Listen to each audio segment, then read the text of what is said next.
Olá, bem-vindos, bem-vindos mais uma vez aqui no nosso canal. Alguma dúvida?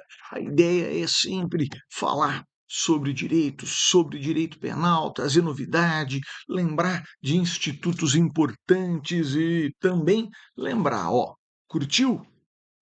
Mostra aqui, né, deixa aqui a sua curtida, divulgue, espalhe. O nosso objetivo aqui no canal é bem esse, não é? Divulgar, espalhar discussões sobre direito penal. Bom, e direito processual penal também. Bom, hoje o nosso objetivo vai ser cuidar desse tema aqui, ó. Se o sujeito rouba ou tenta roubar um único patrimônio e, para isso, ele acaba causando duas ou mais mortes, quantos latrocínios? Hã? Pois é, todo mundo sabe que o latrocínio é o roubo seguido de morte. O artigo 157, parágrafo 3º, não é, que traz o roubo seguido de morte.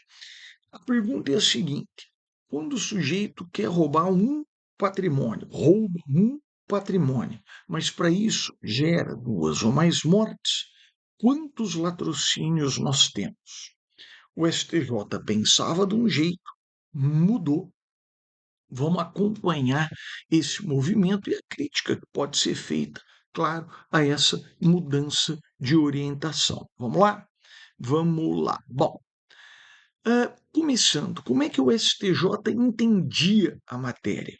Era consagrada, consolidada a orientação do STJ pelo concurso formal impróprio. Lembra o que é o concurso formal impróprio? É aquele concurso formal em que, como o sujeito tem desígnios autônomos, as penas são cumuladas, as penas são somadas, como se fosse concurso material. Tá? Então, o que o STJ dizia era: há concurso formal impróprio no latrocínio se o sujeito, com uma subtração patrimonial, acaba provocando com desígnios autônomos dois ou mais resultados de morte, acaba causando duas ou mais mortes. Então, o que o STJ sempre entendeu foi: se, buscando um patrimônio, o sujeito matou duas pessoas, dois latrocínios com as penas somadas pelo concurso formal impróprio. Se com um patrimônio se para alcançar um patrimônio ele causou quatro mortes, seriam quatro latrocínios em concurso formal impróprio, ou seja, com as penas somadas, cumuladas, como se fosse concurso material. Perceba, então, o grande rigor do STJ no tema. E o Supremo? O Supremo não. O Supremo sempre entendeu que, se o sujeito, com a busca de um único patrimônio, acaba atingindo duas, três, quatro vítimas, matando duas, três, quatro vítimas, o crime seria único. Afinal de contas, estamos tratando de um crime contra o patrimônio. O roubo é crime contra o patrimônio. O latrocínio está inserido no título dos crimes contra o patrimônio. Então, o resultado morte não seria apto a aumentar ou a sinalizar a quantidade de crimes.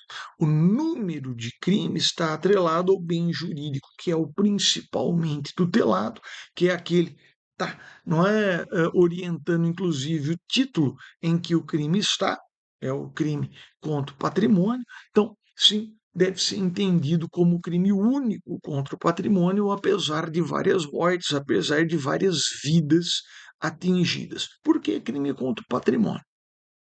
Beleza? Tá? O Supremo sempre entendeu assim. Então, olha que curioso. Se o sujeito, em busca de um patrimônio, matava três vítimas, o STJ entendia que eram três latrocínios em concurso formal impróprio. O Supremo entendia que era um latrocínio, porque era um só patrimônio e é crime contra o patrimônio. Beleza? Beleza. E o que foi que aconteceu agora?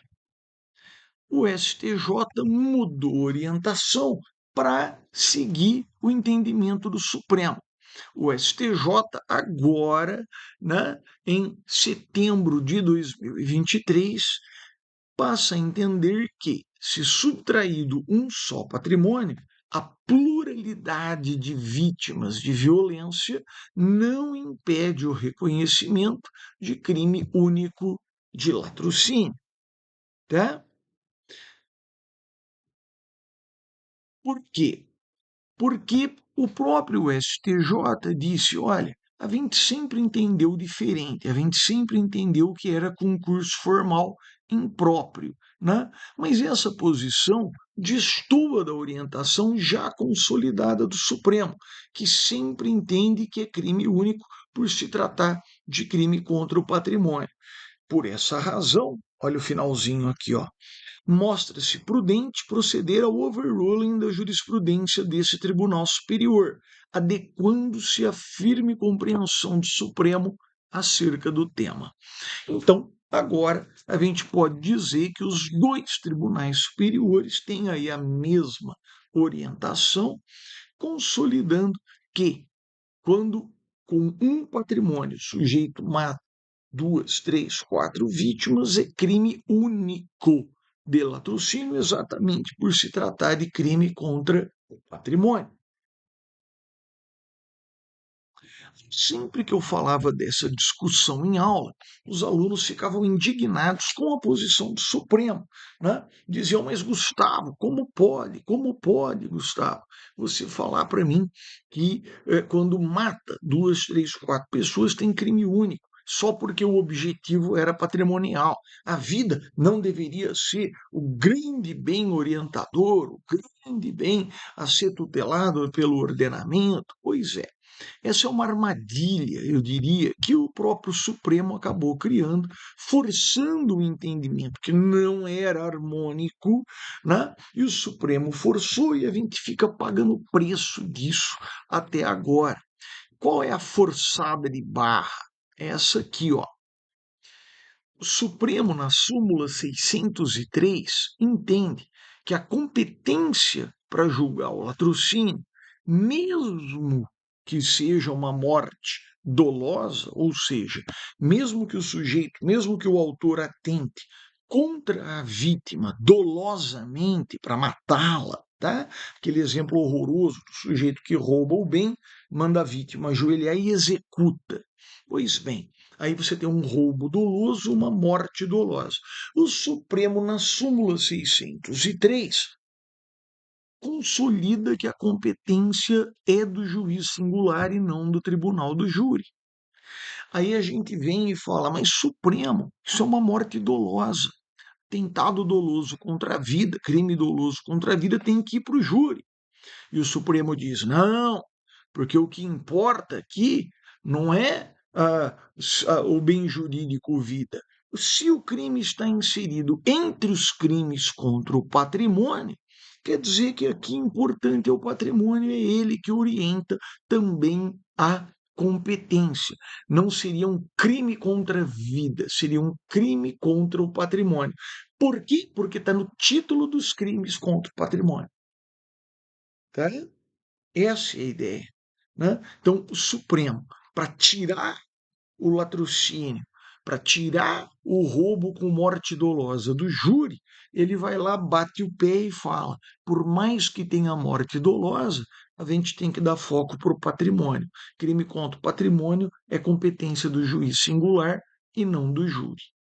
E por que o Supremo não quer deixar o júri julgar latrocínio? Porque há uma grande desconfiança na comunidade jurídica sobre correção dos julgamentos no júri. A ideia de que o júri erra demais, que o júri é muito emotivo, que o júri julga com pouca técnica. Olha, com todo respeito, primeiro, me parece que também, dentre juízes togados, não é tão incomum que tenhamos decisões equivocadas. Basta ver o número de habeas corpus que são concedidos pelos tribunais superiores. Também me parece que, dentre os juízes togados, tantos e quantos casos temos julgamentos orientados pela emoção. E aí a gente vê, né, aquelas fundamentações que lá não trazem tanto rigor técnico, né? Então, me parece que essas críticas ao tribunal do júri não são lá muito devidas. E pior, elas são, primeiro, contrárias ao espírito da Constituição, que quer dar essa competência para o júri dos atentados dolosos contra a vida, né? E segundo, eh, atenta contra a própria constituição democrática do júri. Afinal de contas, no júri, nós temos o povo julgando o caso, né? E todo o poder emana do povo. Até o poder do Supremo emana do povo. Então, dizer que o povo está errando no seu julgamento, dizer que o povo não sabe, né, julgar, puxa, isso arrebenta a premissa do próprio regime democrático, né? Afinal de contas, os representantes são eleitos pelo povo para fazer a vontade do povo, a lei presumidamente seria também, né, o espelhar da vontade popular. Então, não dá para concordar com essa resistência que os tribunais têm a permitir que o júri julgue aí os seus casos e que julgue todos os atentados dolosos contra a vida, inclusive quando eu tenho uma morte dolosa para assegurar o proveito, a vantagem de um roubo, né? Aliás, não seria de todo maluco, não seria, não é algo indiscutível, voltar àquela orientação que era tão forte antes dos anos 80, de entender que quando eu tenho o roubo e uma morte dolosa para segurar a vantagem do roubo, ao invés de chamar isso de latrocínio, talvez fosse o caso de voltar a chamar de roubo em concurso com homicídio qualificado para garantir a vantagem do crime. E vai para o júri, né? E tudo se resolve. E aí teríamos penas proporcionais ao número de mortes, tá? Tá bom, mas tudo isso aqui é uma grande crítica, é um grande brainstorm que a gente faz.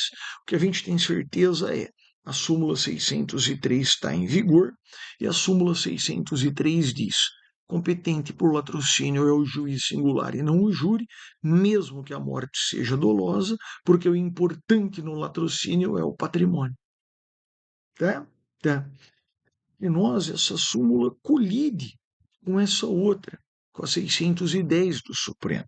Na 610, o Supremo mostra que, para alguns resultados, para algumas conclusões, a vida é que seria o bem jurídico mais importante, mesmo no latrocínio. Tá? Mesmo no latrocínio. Quando que o Supremo diz isso? Quando ele diz que no roubo com resultado morte,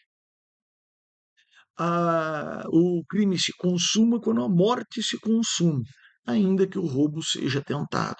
Aí a gente vira para o Supremo e fala: mas Supremo, você não falou que o mais importante era o patrimônio, tanto que a competência vai ser do juiz singular, porque é um crime contra o patrimônio?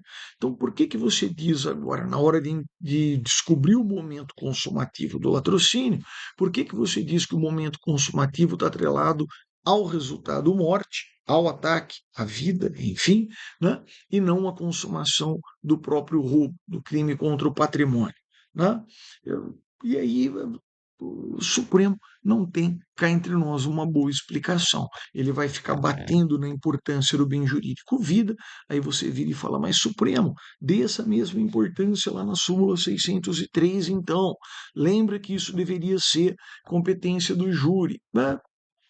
E o Supremo e o entendimento dos tribunais se mantém nessa contradição. Às vezes, no latrocínio, o mais importante é o patrimônio, para estabelecer competência. Às vezes, o mais importante é a vida, para estabelecer o momento consumativo. Tá? Tá. E o que isso tem a ver com o que a gente estava discutindo? Que divergiam aqui o STJ Supremo. O STJ falava: olha, o mais importante é a vida, então, pelo número de pessoas mortas, eu conto o número de latrocínios. E o Supremo mantinha: não, mais importante é o patrimônio. Pelo número de patrimônios, eu conto quantos são os latrocínios, ainda que tenhamos várias vítimas, várias mortes envolvidas. Tá? Agora, consolidou de acordo com o Supremo. Né? Então, agora consolidou tanto a STJ como o Supremo, entendendo que o número de latrocínios está sim atrelado ao número de patrimônios, não importa para esse fim o número de mortes, o número de vítimas mortas. Tá legal? Tá legal. Bom, como eu disse, muitos tenho certeza que não vão gostar dessa nova orientação do Supremo. Confesso que eu também não acho a melhor, né? Culpo essa orientação, que me parece desproporcional, por essa bagunça nos tribunais superiores, de hora olhar crime de latrocínio com foco no patrimônio, de hora olhar com foco na vida, né? Me parece que seria muito mais interessante olhar sempre com foco na vida. Me parece que seria ainda mais interessante colocar, né, o roubo com morte dolosa, deixar que isso configure homicídio qualificado mais roubo, tá, concurso de crimes, me parece até que seria a melhor solução, mas essas todas são soluções enquanto propostas, tá? Então, propostas que hoje não são acolhidas pelos tribunais. O que nós temos hoje, como dito, é súmula 610. O latrocínio se consuma com a morte, ainda que o roubo não seja consumado. Súmula 603, ambas do Supremo. A competência para julgar o latrocínio é do juiz singular, ainda que a morte seja dolosa, porque o importante é o patrimônio, e na hora de quantificar os latrocínios, um patrimônio, várias mortes, um latrocínio, porque o importante é, de novo, o patrimônio. É para pensar. Tá legal? Tá joia, gente? Fico ao dispor aqui para qualquer dúvida. Coloca aqui nos comentários, será um prazer conversar com você a respeito do assunto. Curtiu? Assinala aqui, divulga. Esse é o nosso objetivo sempre. Grande beijo. Até a próxima.